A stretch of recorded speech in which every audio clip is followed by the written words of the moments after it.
The three pyramids of Giza are aligned with a constellation in the sky. Their precision is only off by 0.5 degrees from true north. But today, we're not going to talk about that. Instead, we're going to explore how the pyramids were actually built, because the documents we've been given about the pyramids seem like they're trying to hide something. If you're trying to figure out who built the pyramids, maybe don't start with dusty stones in the desert. Start in the dark. Dark corridors, locked archives, symbols hidden in plain sight. Because the strange thing isn't just what we know about the pyramids, it's what keeps going missing. Files, voices, explanations, all quietly erased, rewritten, or politely ignored. Let's begin with the Vatican. Yep, the heart of Catholicism. Not where you'd expect to find answers about giant triangle-shaped tombs in the Egyptian sun rite. Except that buried deep beneath Vatican City, beyond the marble halls and bored-looking Swiss guards, is the Vatican Apostolic Archive.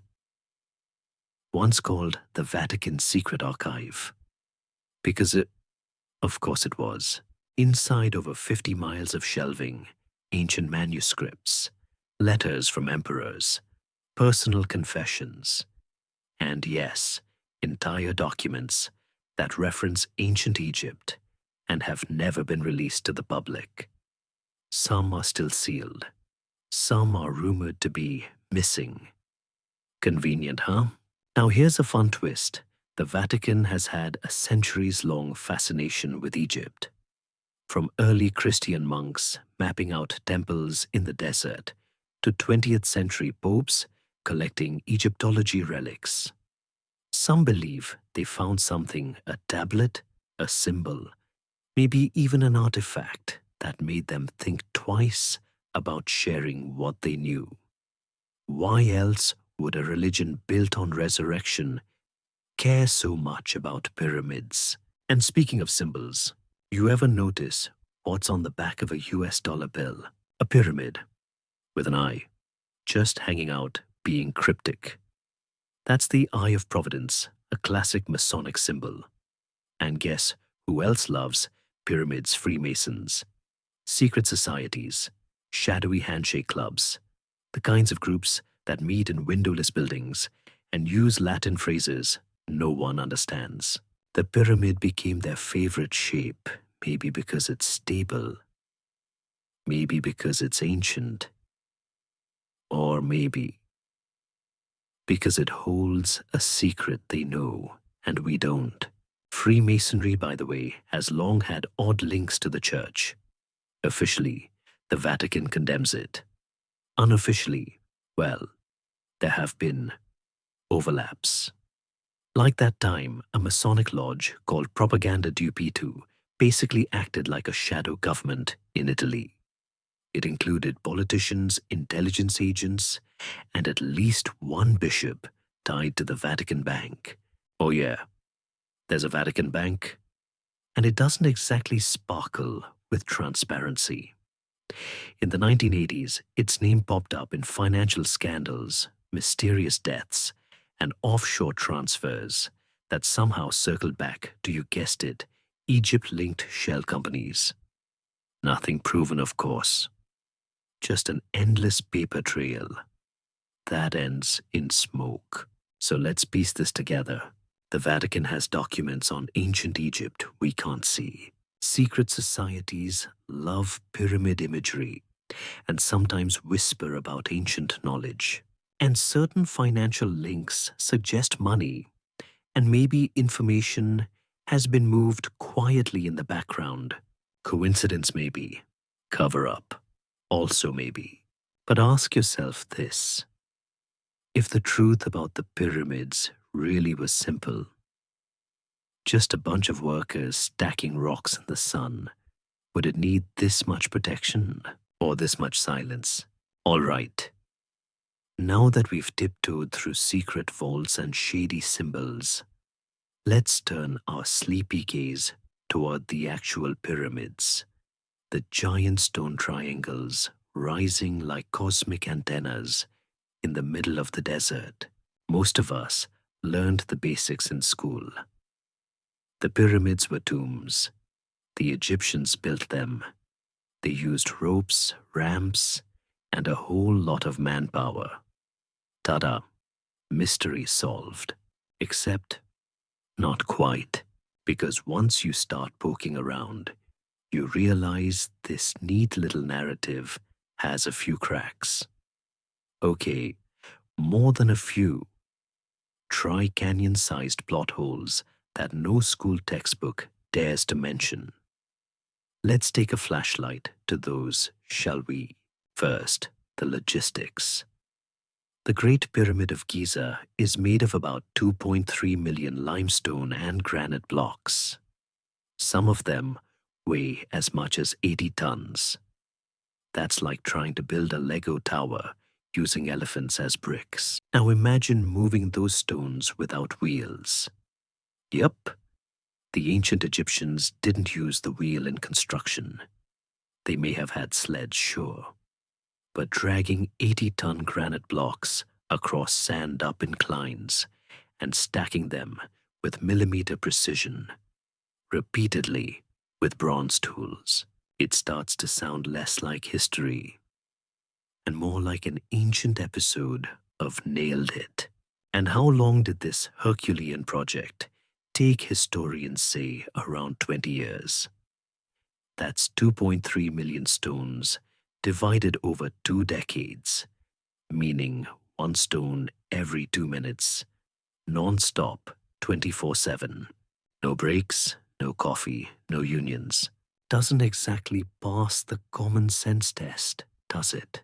Then there's the precision. The Great Pyramid is aligned to true north with incredible accuracy, off by just 3/60ths of a degree.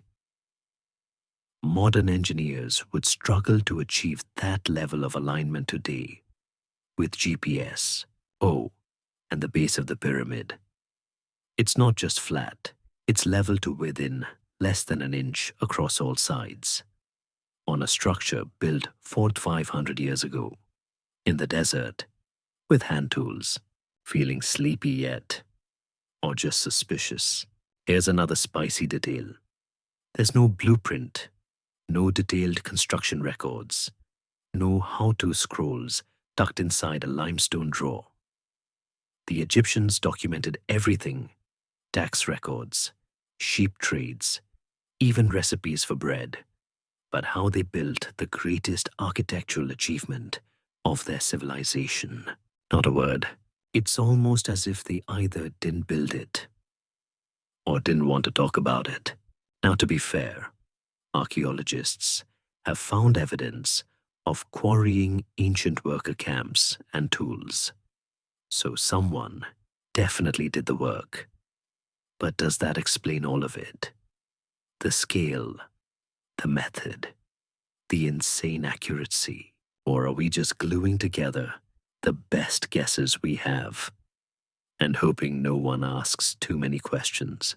See, this is what I call the pyramid paradox. The more you look at the pyramids, the less they feel like something that should exist, especially not from a society that was on paper still figuring out how to make soap.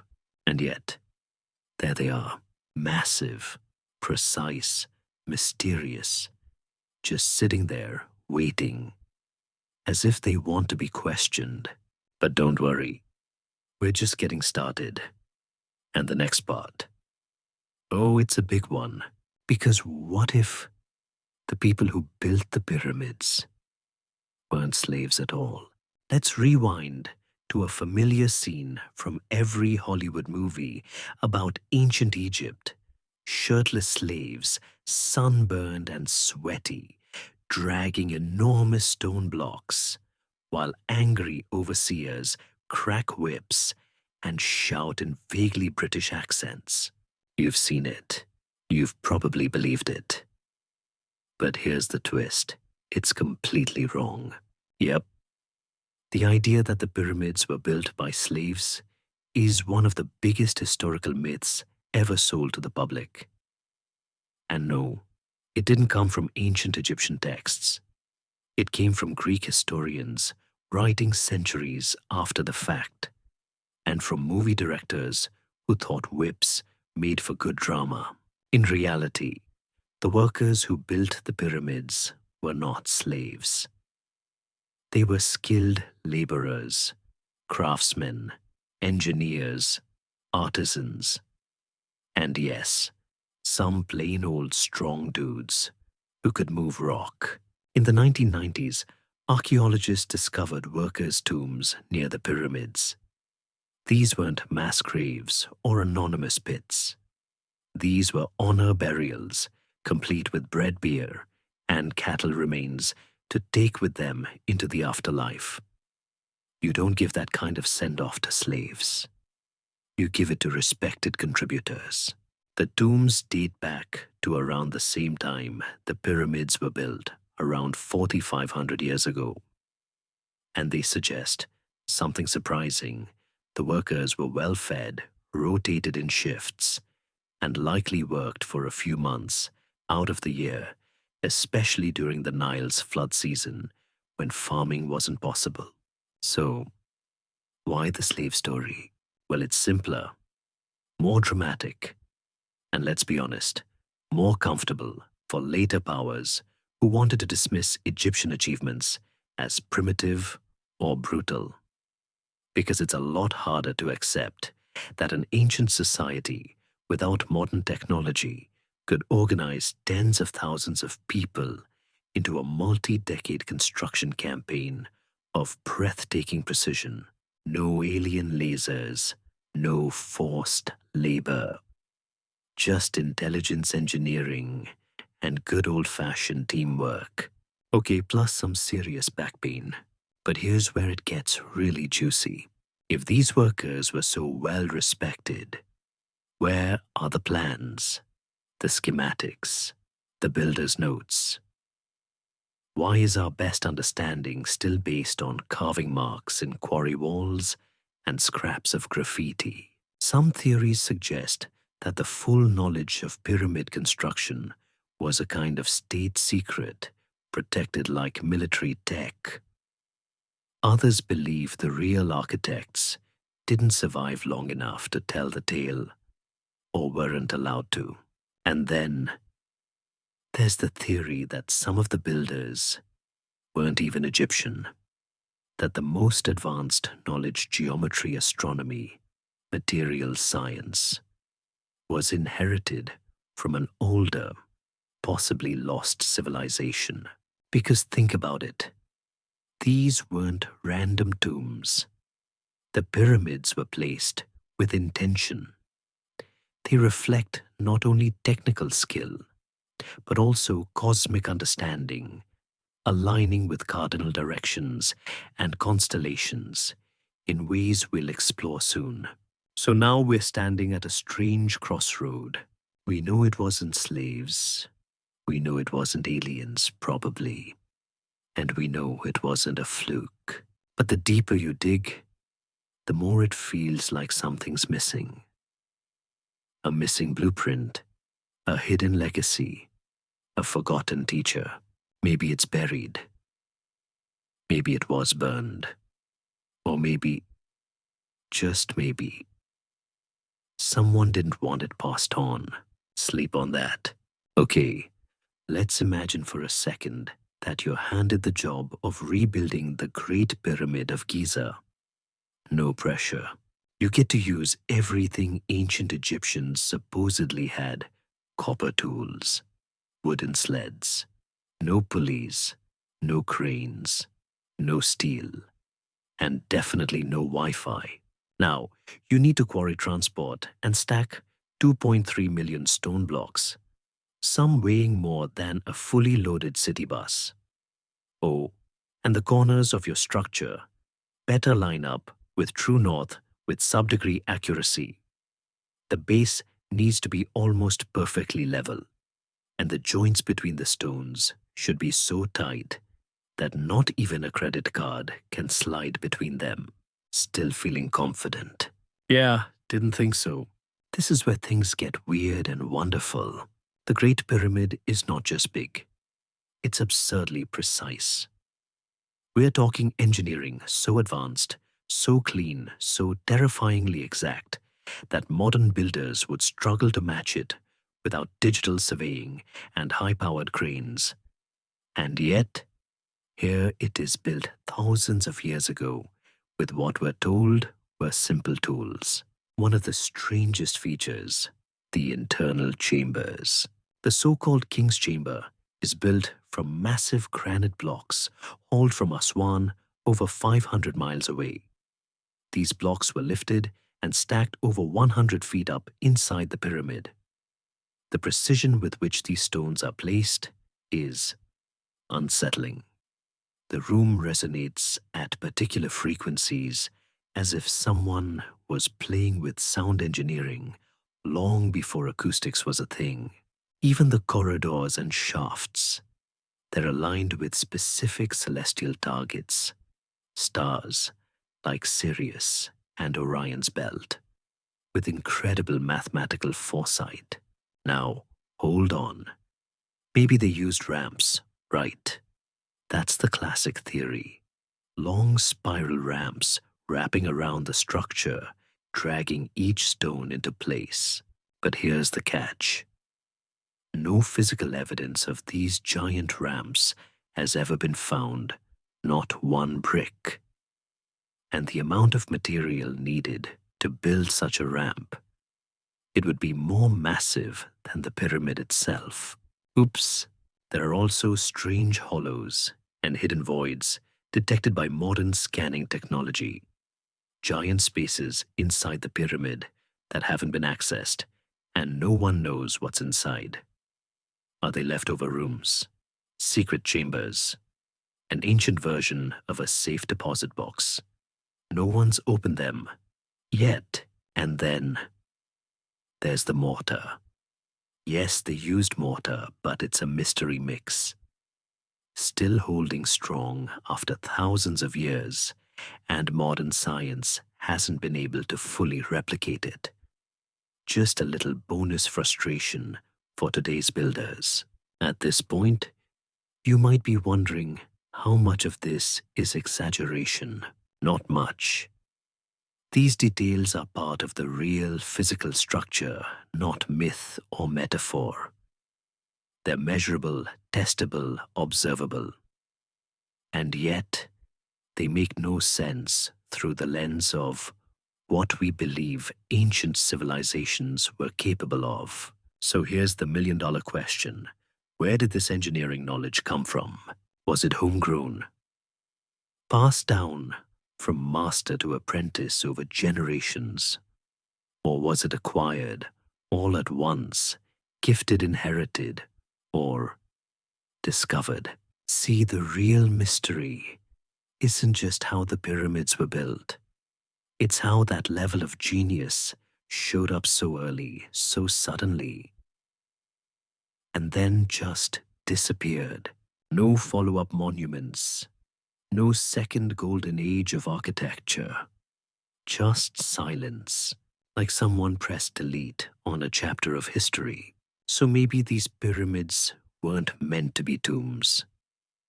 Maybe they were messages built to last, built to confuse, and built to survive us all.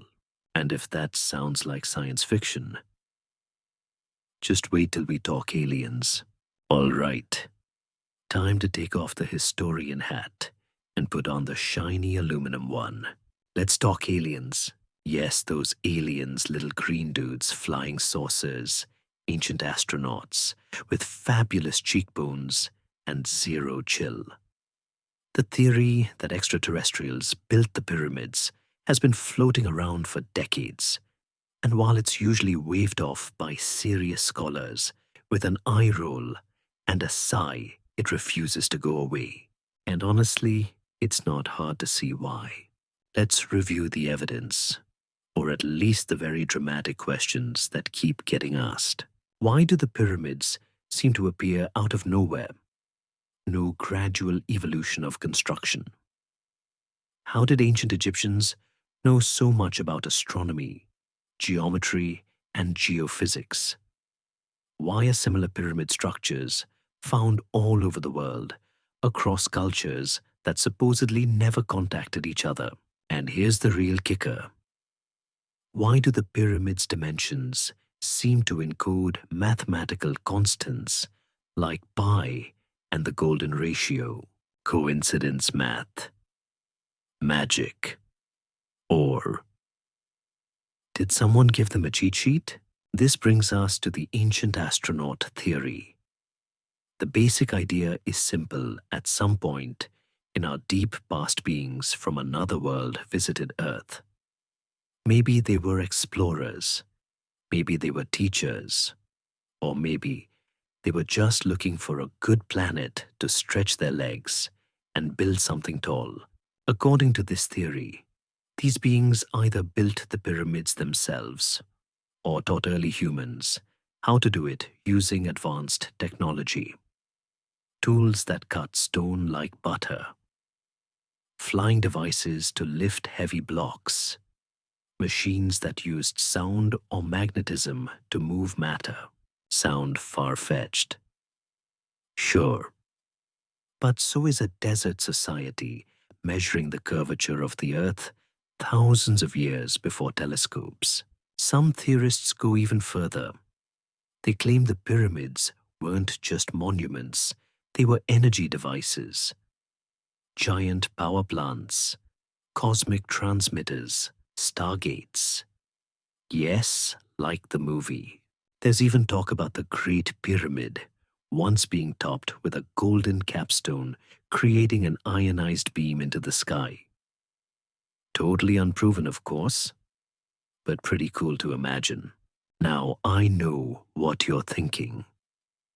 Okay, but if aliens were involved, where's the manual? Where's the selfie with King Khufu? Fair point. There's no physical evidence of aliens. No spacecraft remains. No laser cutters. No alien skeletons buried next to mummies.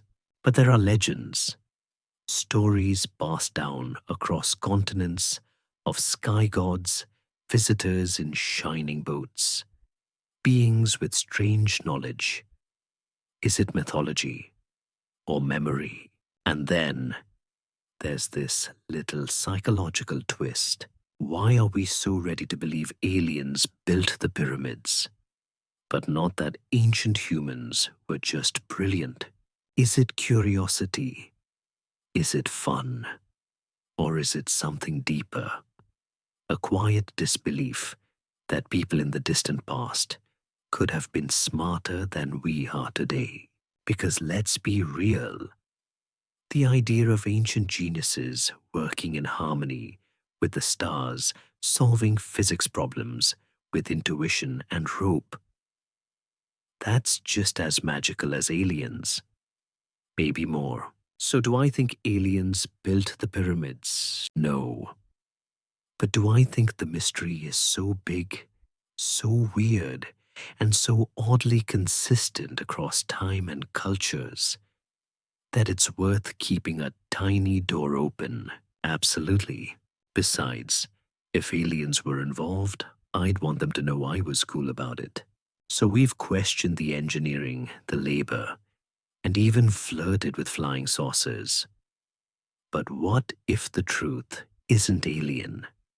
Just ancient, like way more ancient than we've been told. Let's play a little thought experiment. What if the Egyptians didn't build the pyramids from scratch? What if they inherited them? I know sounds wild, but more and more researchers are starting to whisper something curious, that the advanced knowledge behind the pyramids might not have started in Egypt at all, but came from a lost civilization, one that vanished long before the pharaohs ever wore eyeliner. Think about it. The Great Pyramid at Giza didn't show up after a long string of pyramid building attempts. It wasn't like Pyramid version 1, small and crooked. Version 2, oops, collapsed. Version 3, boom, masterpiece. Nope. The Great Pyramid is the first real pyramid of that scale and complexity.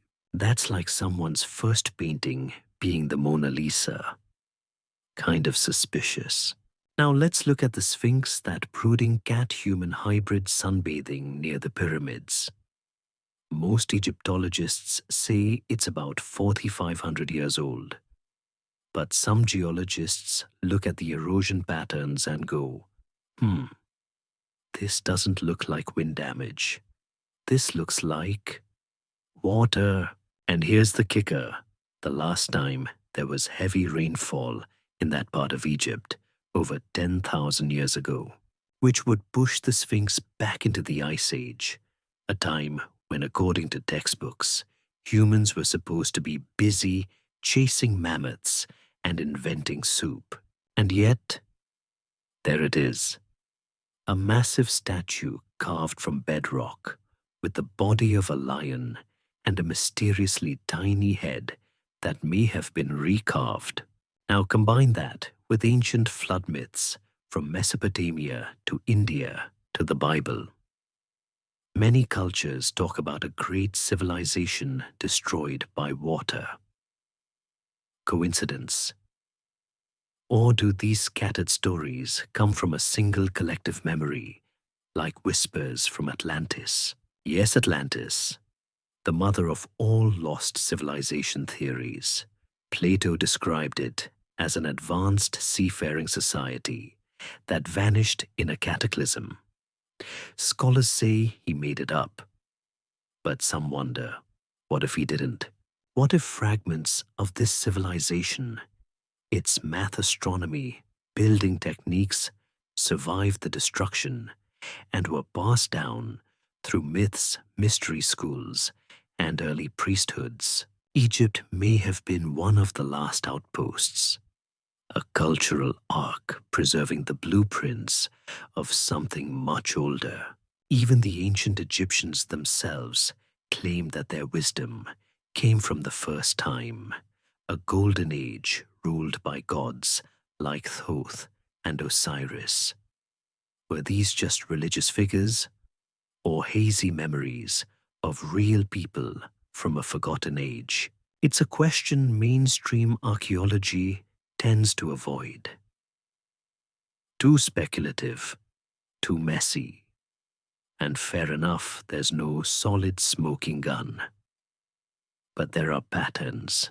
Sites like Göbekli Tepe in Turkey, older than Stonehenge, filled with massive carved pillars, show that advanced architecture existed before agriculture. Maps from the 1500s show Antarctica's coastline before it was covered in ice. Myths from separate continents talk about star knowledge, sky beings, and great floods, all sounding strangely alike. The pieces don't quite fit, but they don't go away either. So maybe the pyramids aren't the beginning of civilization. Maybe they're the reminder of a much older story, one mostly erased, rewritten, or simply forgotten. And if that story is buried beneath layers of sand and time, you can bet the next clue is written in the stars. If you've been listening with your eyes closed, good. Because now, I want you to imagine yourself lying under a sky so dark, so clear, you can actually see the Milky Way draped across the heavens like spilled starlight. Now picture 3 bright stars, Alnitak, Alnilam, and Mintaka, perfectly lined up in Orion's belt. Now, open your eyes and look at the pyramids, because those same stars are right there on Earth. Yep. The layout of the 3 main pyramids at Giza matches the orientation of Orion's belt, not just roughly, but eerily well. 2 in a straight line and 1 slightly offset, just like in the sky. This idea was popularized by author Robert Bauval, and it lit a cosmic fire under researchers, conspiracy theorists, and confused astronomers alike. He called it the Orion correlation theory, and it raises one very uncomfortable question. How in the sandstone did ancient Egyptians pull that off? Let's break this down. Orion, in Egyptian mythology, was associated with Osiris, the god of the afterlife. The Milky Way was seen as the celestial Nile. The pyramid alignment wasn't random. It was symbolic, a message, a cosmic mirror. Now that would already be impressive, mapping your major religious monuments to the heavens. But it goes deeper. The shafts inside the Great Pyramid, they don't just point randomly, they align with specific stars as they appeared around 2500 BCE, including Orion and Sirius. In other words, the builders had advanced knowledge of astronomy, including precession, the slow wobble of Earth's axis that affects how stars appear over thousands of years. That concept wasn't officially understood until modern times. So either they figured it out with the naked eye over generations of stargazing, or someone told them. And it doesn't stop with Giza. Ancient structures across the globe, from Stonehenge to Teotihuacan, show similar stellar alignments. Sites built on different continents at different times, all pointing to the same handful of constellations. Why? Were these civilizations just really into sky maps? Or were they tracking something? A cycle, a prophecy, a return. Now, let's step off the cosmic escalator and ask the big question. Could the pyramids have been astronomical tools? Some believe they acted like observatories. Others suggest they were giant calendars, tracking solstices, equinoxes, and eclipses with architectural precision. And then there's the spicy theory that they were part of a global network of geo-encoded star data built by a forgotten civilization to preserve cosmic knowledge in stone, just in case something wiped the hard drive of history. Hey, if you wanted your science to survive a flood, a fire, or a few centuries of clueless humans carving it into a pyramid, isn't a bad strategy. Now, skeptics say the Orion alignment isn't perfect. True, it's not a pixel-for-pixel replica. But the precision isn't really the point. The intention is, this was a civilization that saw the stars not just as pretty lights, but as part of a grand design. A celestial fingerprint, a map to something bigger. And maybe, just maybe, the pyramids weren't pointing up because they were worshipping the gods. Maybe they were pointing up because they were waiting for someone or something to come back. So you've got these giant stone structures aligned with the stars, built with impossible precision, possibly linked to ancient knowledge. And you'd think archaeologists would be all over it, right? Except, not exactly. Because here's the thing. No one tells you in school archaeology, for all its Indiana Jones flair, is still politics in a dusty hat. What gets studied, what gets published, what gets funded, that's all controlled by institutions. And those institutions don't always like surprises, especially the kind that rewrite textbooks. Enter forbidden archaeology, the nickname for discoveries that go against the official timeline. The stuff that gets quietly shelved, buried in footnotes, or written off as unreliable. You know, the real juicy stuff. Take the case of advanced tool marks found on granite in ancient temples. Some of these cuts look like they were made with high-speed rotary tools. You know, the kind we invented last century. But these marks are thousands of years old. So how'd they get there? Copper chisels. Really, when researchers bring this up, they're often told they misinterpreted the evidence or got excited. Some are denied permits. Others mysteriously lose funding. Still others are just ignored, their work quietly ghosted by the academic machine. Or take the curious case of sealed chambers beneath the Sphinx.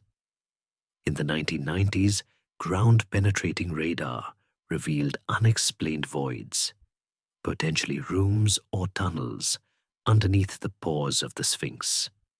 You'd think scientists would be lining up to explore, right? Nope. The Egyptian authorities denied access. To this day, no full excavation has been approved. Official reason? Nothing to see here. Even documents disappear. Historical references to lost cities, strange artifacts, or giants unearthed in the 19th century have a habit of vanishing from museum catalogs. Old photos get misfiled. Boxes of bones go missing. Witnesses forget things. Call it coincidence. Call it sloppy record keeping. Or call it what it feels like, a soft cover-up. And let's not forget the gatekeepers' powerful institutions like national museums, universities, or ministries of antiquities. They don't just protect artifacts. They protect narratives. Why? Because history, like religion and politics, shapes identity.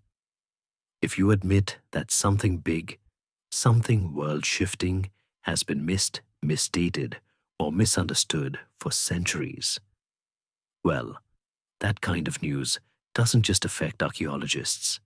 It affects everything. So instead of exploring those leads, they get labeled as pseudoscience. And the people asking the questions, cranks, conspiracy theorists, YouTubers with bad lighting. But what if they're not all wrong? What if one or two of them, just one, stumbled across something real? An artifact, a text, a chamber that changes the entire timeline. Because here's the scary part. It only takes one forbidden find to blow the lid off it all. Just one dateable object in the wrong place, or a single translation that doesn't match the official story. And once that thread is pulled, the whole historical sweater starts to unravel. So maybe the pyramids are more than stone. Maybe they're the tip of the iceberg, and the rest is buried literally and bureaucratically. And if someone's keeping that quiet, the next question is simple. Why? Let's step into the pyramid now, not as tourists, but as detectives. Forget the crowds, the selfie sticks, and the no-flash photography signs. Imagine the corridors empty, silent, the air cool and still. You're standing inside a structure that's been here for over 4,500 years, and it's still not done talking. Because if you listen closely, not just with ears, but with logic, intuition, and maybe a little imagination, you'll find the Great Pyramid may be more than a giant tomb. It may be a machine. I know, sounds bonkers, but hang tight. Let's start with the so-called blueprints. You won't find a papyrus blueprint rolled up in some ancient architect's tomb. But the pyramid itself is the blueprint. Its proportions, measurements, angles, they encode information. Like a stone USB stick filled with math. For example, the height of the pyramid multiplied by 43,200 gives you the polar radius of the Earth. Coincidence? Maybe. But the base perimeter times that same number gives you Earth's equatorial circumference. What are the odds that two massive planetary dimensions would just so happen to be embedded in the layout of an ancient structure? Built before people even knew the Earth was round. Let that one simmer. Inside the pyramid, things get even stranger. The so-called air shafts in the king's chamber. They're not aligned for ventilation. They point to stars, or rather, where the stars were thousands of years ago. One points to Orion, another to Sirius. Did the builders know about stellar drift? Or did they build the pyramid to last until the sky caught up? And then there's the grand gallery, a long, steep corridor with no clear function. Some researchers believe it once held movable parts. Others think it was used for energy resonance, like a giant tuning fork. Here's where it gets deliciously speculative. There's a theory that the pyramid functioned as a kind of resonant energy generator. The materials limestone on the outside, granite inside have specific electrical and acoustic properties. Add in the presence of water channels under the Giza plateau, and suddenly you've got a setup that some say could have generated vibrational energy. In other words, not just a tomb, but a machine that hums. Still not convinced? Take a peek at the hidden void above the Grand Gallery. Discovered via cosmic ray scanning in 2017, this empty space has no visible entrance. It's massive, about the size of a commercial jet, and no one knows what it's for. Storage, a symbolic chamber, or something else. And then there are the coded inscriptions. Not many, but just enough to tease the brain. On a beam in the king's chamber is a single piece of graffiti, Khufu. That one word is what ties the Great Pyramid to Pharaoh Khufu. And even that is debated.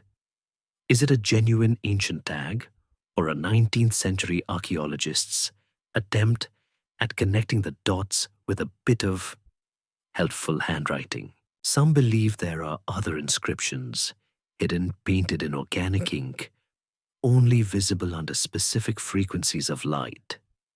Experiments using infrared and X-ray scanning are just beginning. Who knows what's still hiding inside the stone?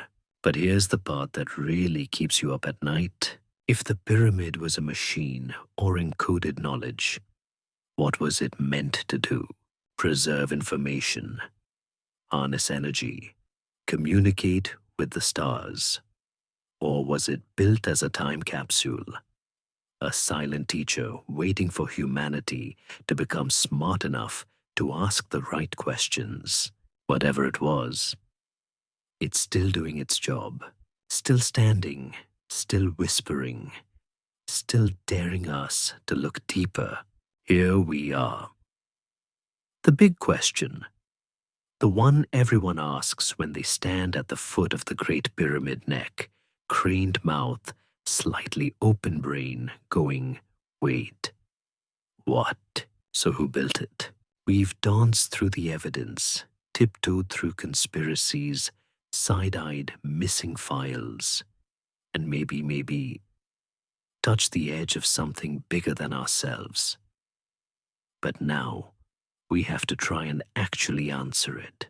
Not with a grand proclamation, not with fanfare or finality, but with what bedtime stories are made of possibilities. Let's lay out the suspects. 1. The Egyptians just smarter than we give them credit for. Maybe they did build it with skilled patience and a mastery of math and stonework passed down from generation to generation. Maybe they had techniques we haven't rediscovered yet, tools that didn't survive, knowledge taught orally forgotten as dynasties fell. The official story cleaned up a bit, It's plausible, comforting even. 2. A forgotten civilization older than history itself. What if Egypt wasn't the origin, but the inheritor? The pyramids as heirlooms from an ancient people wiped away by cataclysm, flood fire, or human folly. These mysterious predecessors might have encoded what they knew in stone, not scrolls. Because stone survives. The rest doesn't. 3. Outsiders. Not necessarily aliens, but not your average humans. Travelers, visitors, survivors of Atlantis. Maybe even a global priesthood linked by the stars scattered across continents. Builders of Teotihuacan, of Angkor Wat, of Giza, all humming the same cosmic tune using pyramids as amplifiers. 4. A collaboration between locals and someone else. This one's for the middle-of-the-road dreamers. Maybe the ancient Egyptians worked with a small group that carried secret knowledge. Not aliens, not time travelers. Just someone who knew something. A wandering engineer. A stargazer with a strange accent. A person out of time. Or maybe 5. It doesn't matter who built them, but why they built them. The real secret might not be the identity of the builders, but their intent. What message were they sending? What principle were they encoding? Stability, eternity. A reminder that even in the chaos of life, something's perfect, unshakable silent can last forever. Because here's what's true. Whoever built them didn't just want to be remembered.